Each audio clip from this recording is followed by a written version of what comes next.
Hello friends, educational fact channel में आपका स्वागत है। हाजिर है आपके लिए एक और नई वीडियो को लेके। जैसा कि आप सभी को पता है कि हमने टीजीटी आर्ट्स प्रिपरेशन के लिए एमसीक्यू की एक नई सीरीज जो है वो स्टार्ट की है, जिसमें हम हर जितने भी आपके टीजीटी आर्ट्स से रिलेटेड सब्जेक्ट्स रहते हैं उन सभी से रिलेटेड यहाँ पे हम एमसीक्यू डिस्कस करते हैं। उसी सीरीज में हम आपके लिए आज साइकोलॉजी के जो क्वेश्चंस हैं वो लेके आए हैं, क्योंकि अगर हम आपका सिलेबस देखते हैं तो उसमें आपके बीएड के जितने भी सब्जेक्ट्स थे उन सभी को ऐड कर दिया गया है। उसमें ऐसा नहीं बताया गया कि आपका साइको से कौन-कौन से टॉपिक इंपॉर्टेंट है, लेकिन जितने भी इंपॉर्टेंट टॉपिक्स रहने वाले हैं साइको में, जैसे आपका ग्रोथ एंड डेवलपमेंट हो गया या जो भी आपकी स्टेजेस होगी या थ्योरी हो गई किसी की, तो वो सारी उससे रिलेटेड हम क्वेश्चन जो है वो इसमें डिस्कस करने वाले हैं। बाकी अदर वीडियोज़ भी आप चेक कर सकते हैं इस वीडियो के डिस्क्रिप्शन बॉक्स में जाके या प्लेलिस्ट से जाके, जहाँ पे आपको जितने भी टीजीटीआर से रिलेटेड सब्जेक्ट रहते हैं उन सभी के रिलेटेड एमसीक्यू आपको मिल जाएँगे। तो आज की वीडियो फटाफट से स्टार्ट करते हैं। पहला क्वेश्चन है, साइकोलॉजी शब्द की उत्पत्ति किन 2 ग्रीक शब्दों से हुई है? तो ये आपका ऑप्शन ए इसमें राइट आंसर हो जाएगा। साइकी प्लस लोगोस से जो है ये आपका साइकोलॉजी बना है। यहाँ पे थोड़ा-सा डिटेल में जानेंगे तो साइकी का जो अर्थ है वो आपका आत्मा होता है, सोल जिसे कहते हैं, और लोगस का अर्थ यहाँ पे है अध्ययन या ज्ञान। प्रारंभ में इसे जो है वो आत्मा का ज्ञान, आत्मा का विज्ञान जो है वो कहा जाता था। फिर मन पे बात आई कि मन का विज्ञान है या मन का ज्ञान है। फिर उसके बाद चेतना का आया, फिर उसके बाद जो है वो व्यवहार का विज्ञान कहा जाता है। इस तरह से जो है वो उसका डेवलपमेंट हुई थी। मनोविज्ञान को व्यवहार का विज्ञान सबसे पहले किसने परिभाषित किया था? तो ये आपका जेबी वॉटसन ने किया था। ऑप्शन बी आपका राइट आंसर हो जाएगा। तो इसके बारे में थोड़ा-सा जान लें अगर, तो 20वीं शताब्दी की शुरुआत में वॉटसन ने कहा कि मनोविज्ञान ना तो आत्मा का, ना मन का, बल्कि यह व्यवहार का वस्तुनिष्ठ विज्ञान है। तो ये जेबी वॉटसन ने सबसे पहले कहा था।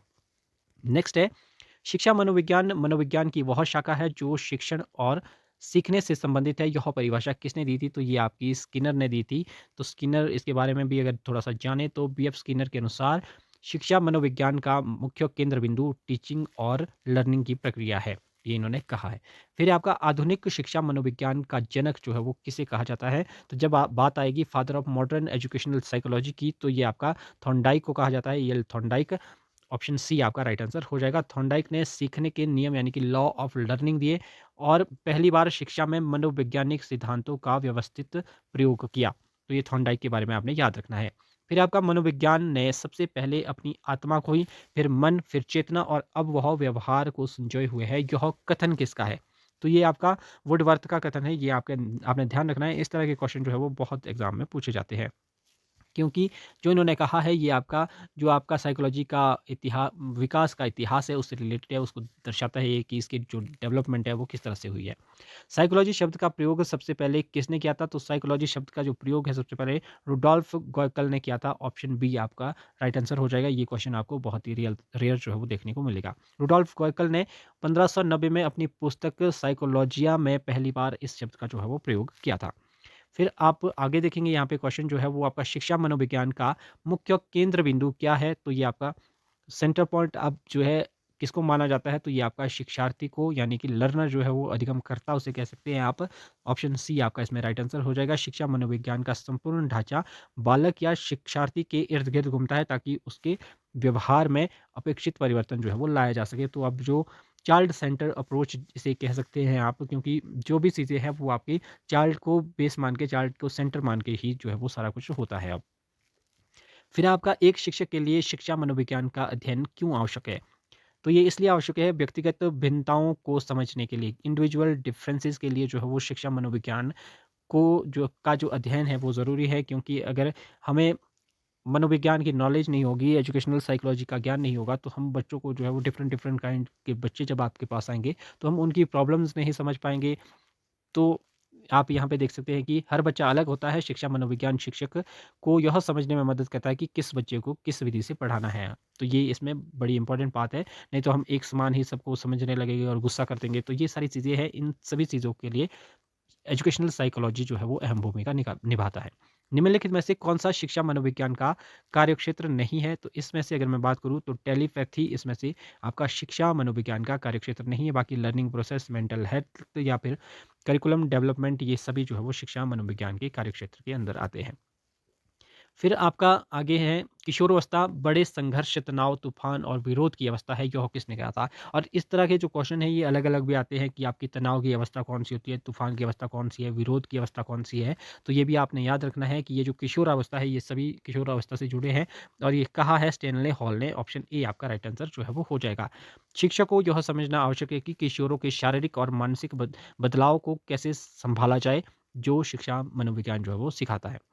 कक्षा में अनुशासन बनाए रखने के लिए मनोविज्ञान की कौन-सी विधि सबसे प्रभावी है?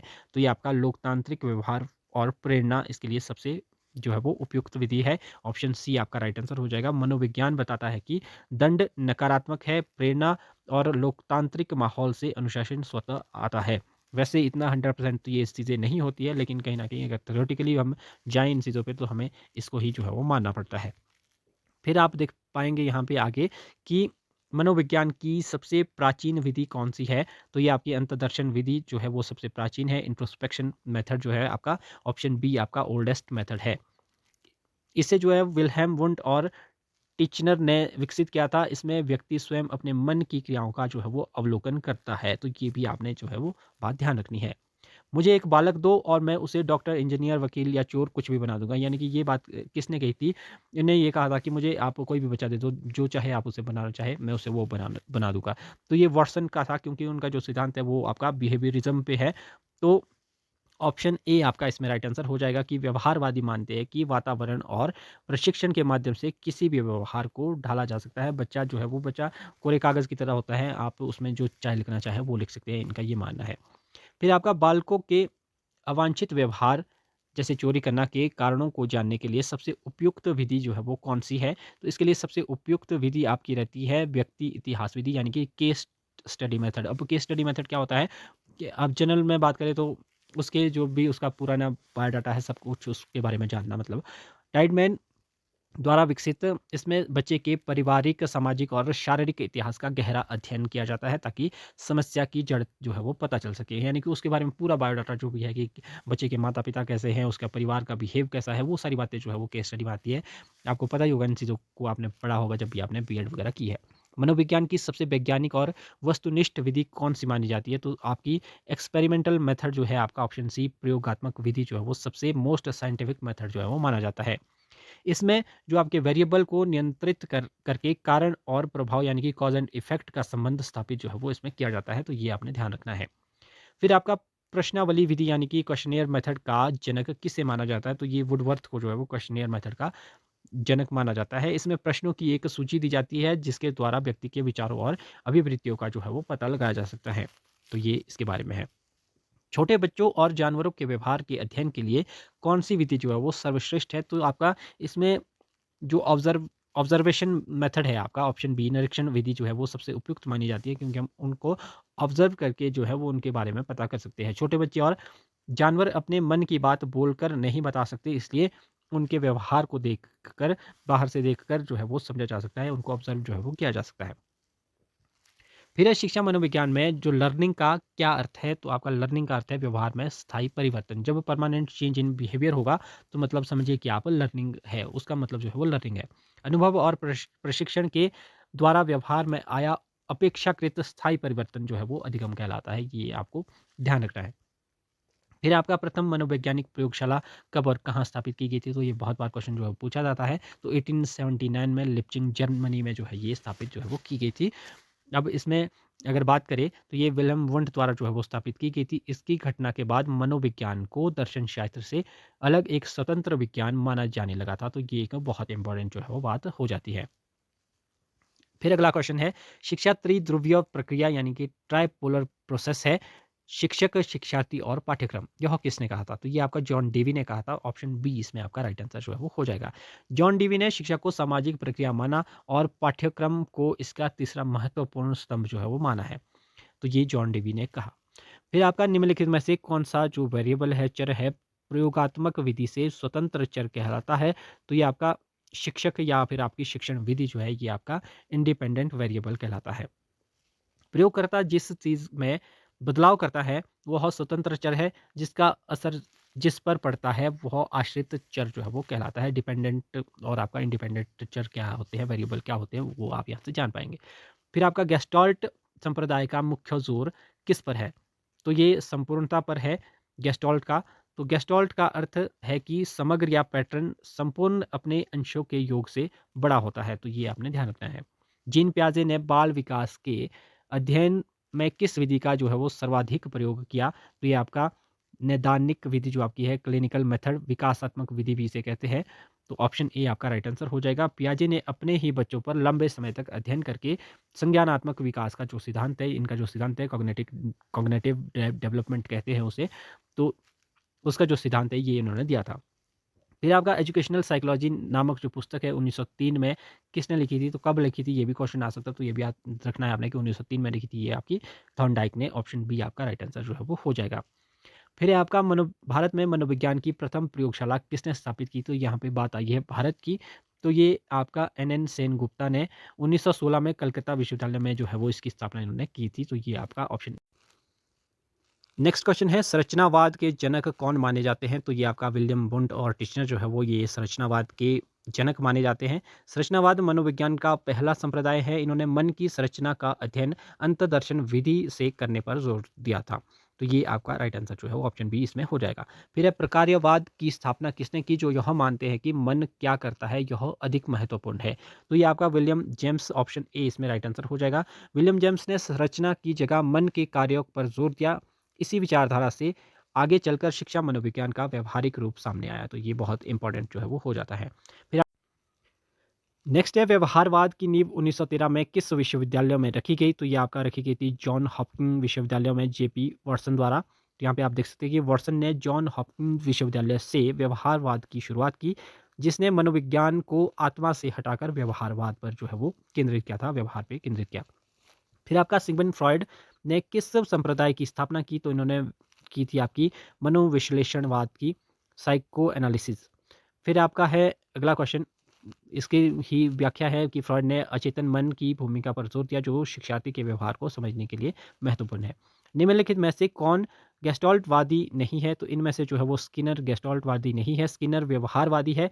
बाकी तीनों जो आपका वर्दिमर है या कोलर है या कोल्फा है, ये गेस्टॉल्टवादी के मुख्य स्तंभ है, जो सूझ द्वारा सीखने पर जो है वो जोर देते हैं, इनसाइट द्वारा। फिर आपका नेक्स्ट है यहाँ पे प्रयोगात्मक विधि। प्रयोगात्मक विधि के मुख्य 3 घटक कौन से हैं? तो इसमें से जो आपका स्वतंत्र चर, आश्रित चर और नियंत्रित चर, यानी कि इंडिपेंडेंट, डिपेंडेंट और कंट्रोल्ड वेरिएबल, ये आपके प्रयोगात्मक विधि के मुख्य घटक है। ऑप्शन बी आपका राइट आंसर जो है वो हो जाएगा। प्रयोग में हम एक चर बदलते हैं, दूसरे पर उसका असर प्रभाव देखते हैं और बाकी सबको जो है वो स्थिर रखते हैं। केस स्टडी विधि का मुख्य उद्देश्य क्या है? तो केस स्टडी का जो मुख्य उद्देश्य है किसी विशिष्ट समस्या का निदान और उपचार करना। ऑप्शन बी आपका राइट आंसर जो है वो हो जाएगा। यह विधि चिकित्सा क्षेत्र में से आई है। इसका प्रयोग उन बच्चों के लिए किया जाता है जो किसी विशेष समस्या से ग्रसित होते हैं। तो इसके लिए जो है वो केस स्टडी ज़रूरी होती है कि इसने ऐसा क्यों किया या इसका जो व्यवहार है वो ऐसा क्यों है। जब निरीक्षण पूर्व निर्धारित योजना और समय के अनुसार किया जाता है तो उसे क्या कहते हैं? तो उसे जो है वो औपचारिक या नियंत्रित निरीक्षण जो है वो कहते हैं, कंट्रोल्ड ऑब्जर्वेशन जिसे कहते हैं। ऑप्शन बी आपका राइट आंसर हो जाएगा। कक्षा में या प्रयोगशाला में जब शिक्षक जानबूझकर किसी विशेष व्यवहार को नोट करता है तो वह नियंत्रित निरीक्षण जो है वो होता है। तो ये आपका ऑप्शन बी आपका राइट आंसर हो जाएगा। फिर आप नेक्स्ट है, साइकोमेट्री का प्रतिपादन किसने किया? यानी कि समाजमिति विधि का, जिसका प्रयोग कक्षा में समूह संरचना यानी कि ग्रुप डायनामिक्स जानने के लिए जो है वो होता है। तो ये जे.एल. मोनरो ने। ऑप्शन ए आपका राइट आंसर जो है वो हो जाएगा। इससे पता चलता है कि कक्षा में कौन-सा बच्चा लोकप्रिय है और कौन तनहा है, यानी कि आइसोलेट। फिर आपका है विकासात्मक विधि यानी कि डेवलपमेंटल मेथड को और किस नाम से जो है वो जाना जाता है? तो ये जेनेटिक विधि के नाम से जाना जाता है। ऑप्शन बी आपका राइट आंसर हो जाएगा, क्योंकि यह बालक के जन्म से लेके परिपक्वता तक के विकास क्रम का अध्ययन जो है वो करती है। नेक्स्ट क्वेश्चन है, मनोविज्ञान एक विधायक विज्ञान है, ना कि नियामक विज्ञान। इसका क्या अर्थ है? तो ये आपका इसका अर्थ यह है कि यह बताता है कि क्या है। It study what is. Option b आपका इसमें राइट आंसर हो जाएगा कि शिक्षा मनोविज्ञान तथ्यों का ज्यों का त्यों अध्ययन करता है, जैसे बच्चा क्यों फेल हुआ। यह उपदेश नहीं देता कि क्या होना चाहिए, जो दर्शन शास्त्र का काम है। नेक्स्ट है, शिक्षा मनोविज्ञान शिक्षक को क्या नहीं बताता? तो ये आपका आत्मा का रंग और रूप जो है वो नहीं बताता है। शिक्षा मनोविज्ञान एक विज्ञान है, यह आध्यात्मिक या पराभौतिक प्रश्नों का जो उत्तर है वो नहीं देता है। तो ये इसका राइट आंसर हो जाएगा। व्यक्तिगत भिन्नता का ज्ञान शिक्षक को किस में मदद करता है? तो ये आपका मदद करता है छात्रों के वर्गीकरण और शिक्षण विधि के चयन में, क्योंकि जब एक शिक्षक यह जानता है कि बच्चों की बुद्धि और रुचि अलग है, तो वह उन्हें अलग-अलग समूह में बाँटकर उचित विधि से जो है वो पढ़ा सकता है। तो ये काफ़ी इम्पोर्टेंट इसके लिए हो जाता है। फिर आपका समय सारणी बनाते समय मनोविज्ञान के किस सिद्धांत का जो ध्यान है वो रखा जाता है? तो ये रखा जाता है आपका थकान और रुचि का सिद्धांत। यानी कि जो आपका टाइम टेबल बनता है वो आपका थकान और रुचि के सिद्धांत को ध्यान में रख के ही जो है वो बनाना चाहिए। जैसे कठिन विषय सुबह के समय रखे जाते हैं और जब मस्तिष्क जो है वो तरोताज़ा होता है, यह मनोवैज्ञानिक आधार है। तो ये इसलिए जो है वो इस तरह से जो है वो टाइम टेबल बनता है। एक शिक्षक अपने छात्रों के मानसिक स्तर के अनुसार शिक्षण सामग्री तैयार करता है। यह किसका उदाहरण है? तो ये उदाहरण है बाल केंद्रित शिक्षा का, यानी कि चाइल्ड सेंट्रिक एजुकेशन का। फिर नेक्स्ट क्वेश्चन है आपका, मनोविज्ञान की प्रथम पुस्तक किसने लिखी थी? तो ये रुडोल्फ गॉयकल ने लिखी थी। ऑप्शन ए आपका राइट आंसर जो है वो हो जाएगा। फिर है शिक्षा मनुष्य की अंतर्निहित पूर्णता की अभिव्यक्ति है। यह परिभाषा किसने दी है? तो ये आपकी है स्वामी विवेकानंद की, कि education is the manifestation of perfection already in man. फिर है आपका, किसने कहा कि मनोविज्ञान व्यवहार और अनुभव का विज्ञान है? तो ये आपका स्किनर ने कहा। ऑप्शन ए आपका राइट आंसर हो जाएगा। फिर है कोरी स्लेट टाबुला रासा का संप्रत्यय किसने दिया, जिसका अर्थ है कि बालक का मन जन्म के समय कोरा कागज होता है? तो ये जॉन लॉक का है। ऑप्शन ए आपका राइट आंसर हो जाएगा। जॉन लॉक का मानना है कि बच्चे के पास कोई जन्मजात विचार नहीं होते, सब कुछ अनुभव से आता है। नेक्स्ट है, रिपब्लिक पुस्तक के लेखक कौन है जिसमें शिक्षा व्यवस्था का वर्णन है? तो ये प्लेटो की है। ऑप्शन बी आपका राइट आंसर जो है वो हो जाएगा। एमिल पुस्तक जो प्रकृतिवादी शिक्षा पर जोर देती है, किसने लिखी है? तो ये आपकी रूसो ने लिखी है। ऑप्शन ए आपका राइट आंसर हो जाएगा। रूसो ने कहा है कि बालक एक पुस्तक के समान है जिसे शिक्षक को पन्ना दर पन्ना पढ़ना पड़ता है। फिर आपका है, भारत में प्रथम मनोविज्ञान विभाग जो है वो 1916 में कहाँ शुरू हुआ? तो ये आपका हुआ था कलकत्ता विश्वविद्यालय में। ऑप्शन बी आपका इसमें राइट आंसर जो है वो हो जाएगा। फिर आपका है, क्लिनिक जो आपका क्लिनिकल मेथड है, नैदानिक विधि जो है आपकी, का प्रयोग मुख्य रूप से किनके लिए किया जाता है? तो ये किया जाता है आपका समस्यात्मक बालकों के लिए जो है वो किया जाता है, जो आपके प्रॉब्लमेटिकल चिल्ड्रन होते हैं। फिर आपका है, शिक्षा मनोविज्ञान सहायक है किसमें है? ये आपका सर्वांगीण विकास में है। सभी तरह के जो विकास है उसमें आ जाते हैं। फिर है आपका, निम्नलिखित में से कौन सा व्यवहारवाद का मूल मंत्र है? तो इसमें से आपका उद्दीपन अनुक्रिया, यानी कि स्टिमुलस रिस्पॉन्स जो है वो आपका व्यवहारवाद का मूल मंत्र। तो ये थे आज के 50 क्वेश्चन जो हमने आपके साथ डिस्कस किए। आगे के 50 क्वेश्चन हम वैसे 100 क्वेश्चन लेके आए थे, लेकिन 100 आज काफ़ी लंबी वीडियो हो जाएगी अगर हम 100 को कंप्लीट करते हैं, तो इसलिए 51 से 100 तक के जो क्वेश्चन है वो हम आपके लिए अगली वीडियो में जो है वो शेयर करेंगे आपके साथ। तो फिलहाल चैनल पर बने रहे, वीडियो को लाइक कीजिए, चैनल को सब्सक्राइब करें। मिलते हैं अगली वीडियो के साथ, तब तक के लिए बाय बाय।